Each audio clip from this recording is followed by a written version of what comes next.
Mesdames, Messieurs, bienvenue à ce deuxième numéro de Rencontres et Débats. Le premier numéro était consacré au problème de l'eau et de l'électricité. Cette fois-ci, nous allons parler éducation, car vous n'ignorez sans doute pas que l'éducation est très importante pour le développement d'une nation. 16% en RDC, mais cela sert à quoi? Nous allons en parler tout à l'heure. Julie Sefou, les salutations. Bonjour Guy. Bonjour Julie. Mesdames, Messieurs, nous parlerons de l'éducation et de l'emploi parce que c'est lié. Et donc l'objectif est d'avoir une discussion constructive autour des idées et des opinions, ce qui va permettre à NDI de se concentrer sur l'avenir car éclairé parce que les différents partis politiques que vous représentez ici envisagent pour servir les citoyens. Effectivement, nous ne sommes pas seuls, comme Julie vient de le dire, nous sommes accompagnés des différents membres des partis politiques qui viennent tant de l'opposition que de la majorité. Julie Sefou, présentation des invités. Billy Kambale, géologue et licencié en relations internationales, consultant en ligne, avocat de son État. Il est de l'UNC, président interfédéral des jeunes. Bienvenue. Merci beaucoup, je ne suis pas avocat, je suis consultant. Merci. Maître Jean-Pierre Kalumbo, licencié agrégé de droit avec comme spécialité prévention, médiation et gestion de conflits. Il sera très utile pour nous aujourd'hui. Au sein de l'UDPS, il est directeur des études à l'école de parti. Je vous en prie. Madame Marie-Josée Boussana Lukeba, licenciée en communication, option journalisme, politique extérieure, apprenante en master 2, transformation sociale, option genre et droit. Elle est du MLC, directeur de cabinet de la secrétaire générale et trésorière adjointe du parti, mais aussi en dehors, elle est présidente du cartel des femmes leaders de l'Académie NDI. Bienvenue. Mbouyika Beyalaba Jérôme Anan, licencié en droit, avocat au barreau de Kinshasa-Gombe. Vous êtes de l'Alliance pour le renouveau du Congo, ARC. Vous êtes précisément secrétaire national à la justice et droits humains. Merci d'être là. Je vous remercie, madame. Solange Masumbuko Nieniezi, madame Amissi, licenciée en communication, assistante à l'Université pédagogique nationale, blogueuse formée par NDI. Elle est de l'AFDC, cadre et membre cofondatrice. Nos respects, madame. Professeur Chibangu Mwamba Jean-Claude, docteur en droit, professeur aux universités et avocat au barreau de Kinshasa-Gombe. Vous êtes de l'ECT, Éveil de la conscience pour le travail et le développement, président interfédéral de Kinshasa. Merci. Yannick Chisola, licencié en droit économique et social de l'Université de Lubumbashi, manager d'une société minière multi-consortium international, plusieurs fois conseiller au ministère de l'Intérieur et Sécurité de la Santé publique, secrétaire particulier du ministre de l'Énergie, avocat au barreau de Kinshasa Matadi. Vous êtes du PPRD, communicateur. Bienvenue. Innocent Seguihobe, avocat près la cour d'appel, enseignant à la faculté de droit à l'UNIKIN. Vous êtes opérateur culturel au sein de l'UCP. Vous êtes cadre. Merci d'être là. Nous connaissons maintenant tous nos invités, mais avant de commencer, nous allons annoncer le code de bonne conduite qui va tous nous régir au cours de cette émission. Alors nous allons rentrer à la régie pour qu'elle puisse nous présenter le code de bonne conduite qui va nous accompagner. Code de bonne conduite. À chaque intervenant sera attribuée la même durée de temps pour présenter ses idées et pour répondre aux questions. Un chronométreur sera utilisé pour chaque intervention afin de régler le temps accordé. Le présentateur a le droit d'interrompre l'orateur quand il dépasse 3 minutes. Ne pas offenser le présentateur pour respect du chronométrage. Pas de langage injurieux, insultes, racistes ou ethnicistes ou de remarques sexistes.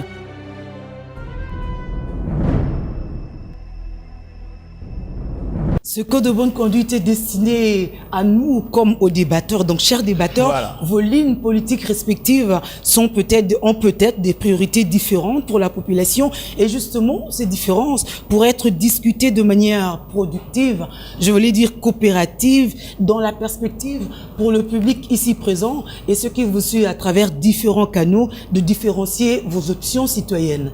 Bientôt, l'heure va arriver pour le débat, mais avant, une mise en bouche à travers ce reportage. L'école congolaise est malade.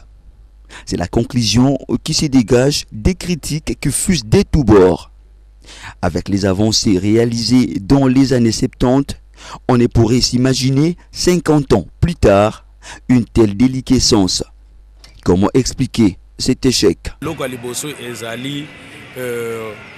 Pour paiement ou bien salaire et enseignant, ils ont la malam penzati.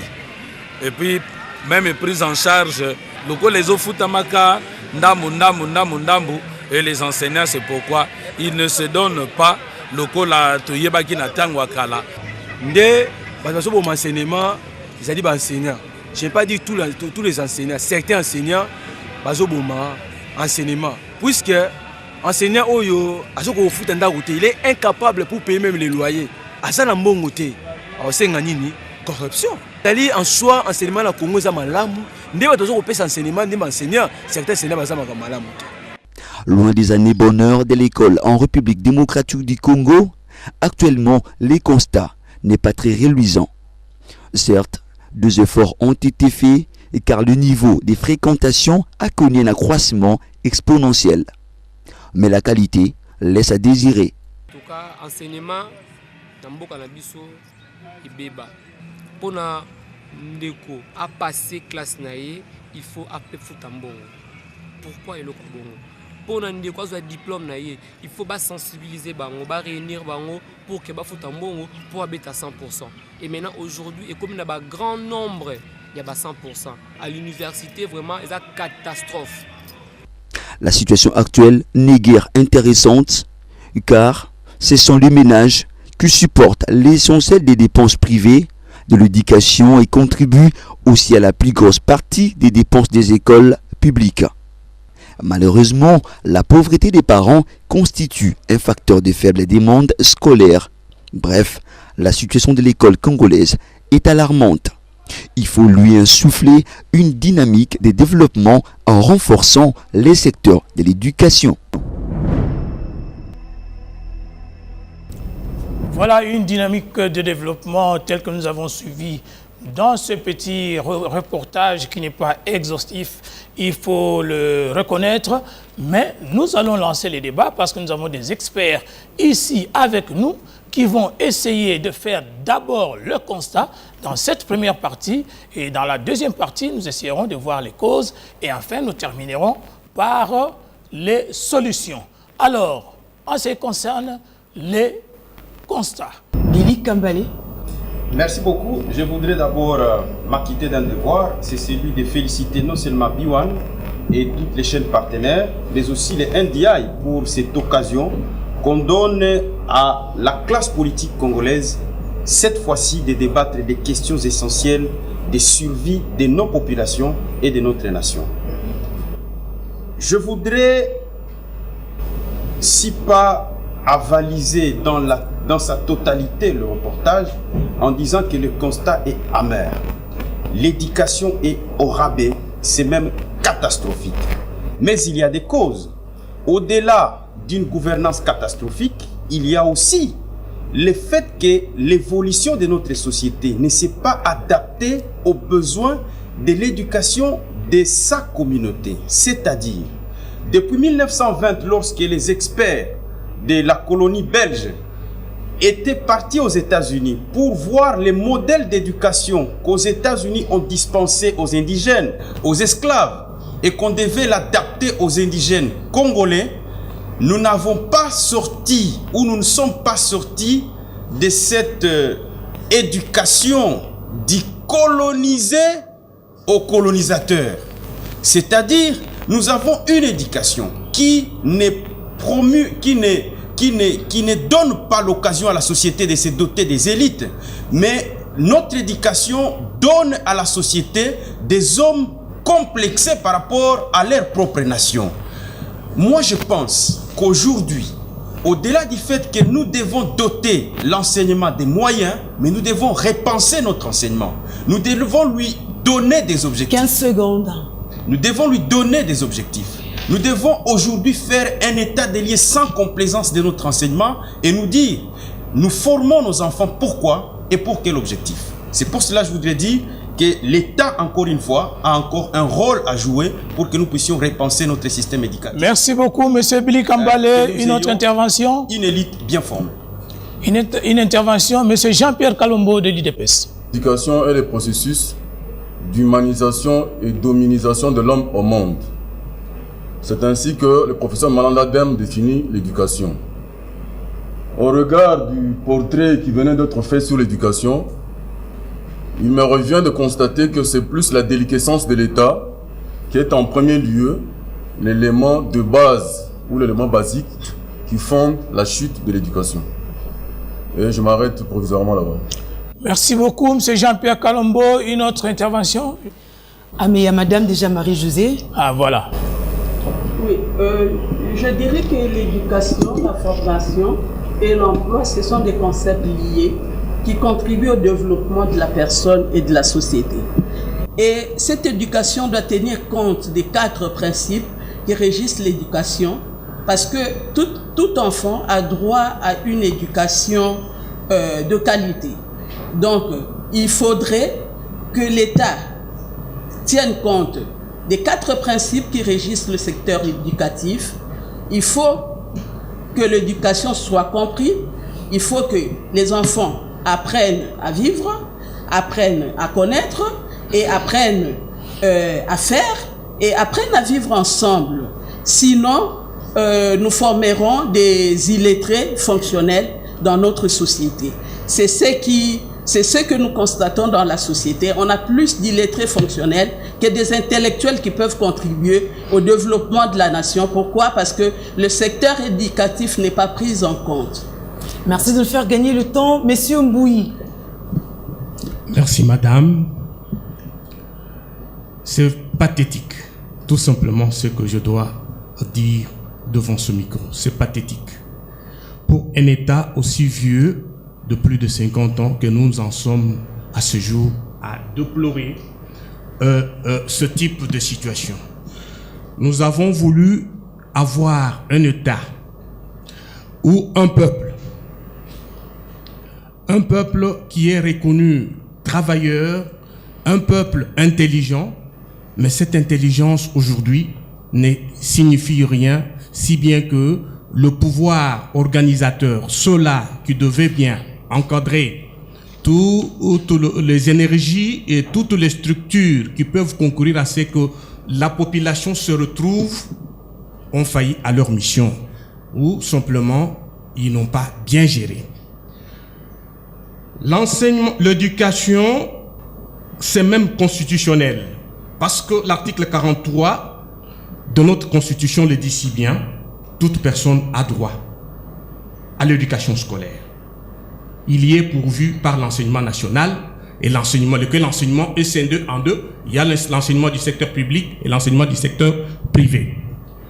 Alors, quand nous approchons le 2, nous trouvons que cet enseignement du secteur privé est venu supplanter l'État dans sa mission traditionnelle. Parce que l'État ne fournit aucun effort aujourd'hui pour pouvoir élever à un niveau son enseignement de telle manière qu'il y ait de la compétition afin de permettre à ces écoles qui sont des commerçants, les écoles privées, je dis bien, aujourd'hui qui concurrencent l'État, et il me semble que l'État se contente de la situation étant donné que ce sont les parents qui sont devenus aujourd'hui les uniques pourvoyeurs de recettes en cette matière-là. Pour l'instant, nous allons nous en arrêter là et nous savons que dans le cours du développement du sujet, il y a beaucoup à se dire. C'est vrai que de ce côté, le tableau peint est plutôt chaotique, mais on s'imagine que de votre côté, vous n'allez pas reconnaître que cette inexistence. Les écoles existent chez nous, l'éducation est opérationnelle, de même que l'emploi. Madame Masumbuko. Oui, merci.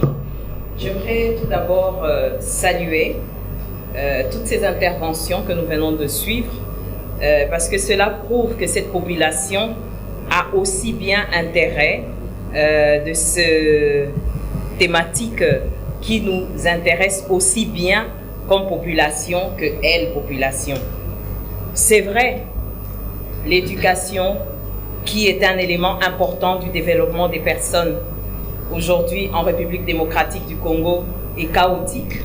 C'est vrai, il y a quelques quelques petits problèmes, mais nous devons d'abord, avant d'identifier, nous devons d'abord constater que nous avons, quels sont les acteurs, et pour ainsi identifier les vrais problèmes.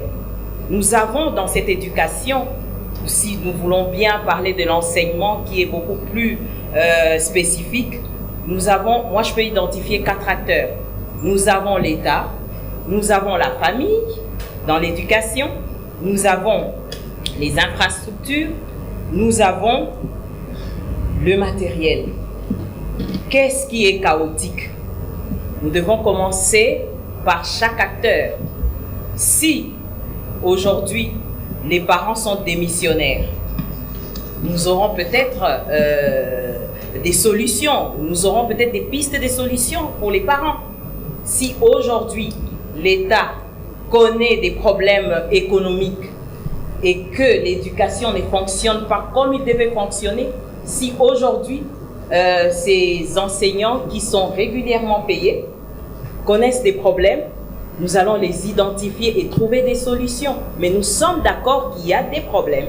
Et là où il y a des problèmes, les solutions existent parce que nous sommes là pour débattre. Voilà. Donc, je dirais que nous allons ensemble identifier les problèmes s'ils sont liés à l'infrastructure. C'est vrai, ça laisse à désirer. Il y a des gens qui étudient à même les sols. Mais vous savez aussi qu'il y a déjà des solutions en cours. Ce sera l'objet de notre deuxième partie de cette émission. Nous continuons le tour de table. Professeur Tshibangou, Yannick Innocent qui prend la parole. Yannick Tissola. Je voudrais vous remercier pour cette thématique. Et tout à l'heure, quand mon co-débatteur Billy parlait des hommes complexés par rapport à leur nation, j'ai eu l'idée de Ginval de Gorée, je ne sais pas de quel homme parlait-il, mais je voudrais donc dire que nous faisons la fierté de l'Afrique. Nous n'allons pas venir ici flageller notre pays, parce que pour ceux qui ont l'habitude de voyager, lorsque vous allez en Afrique du Sud par exemple, vous voyez que la santé est tenue par les Congolais, des Congolais qui ont été formés ici.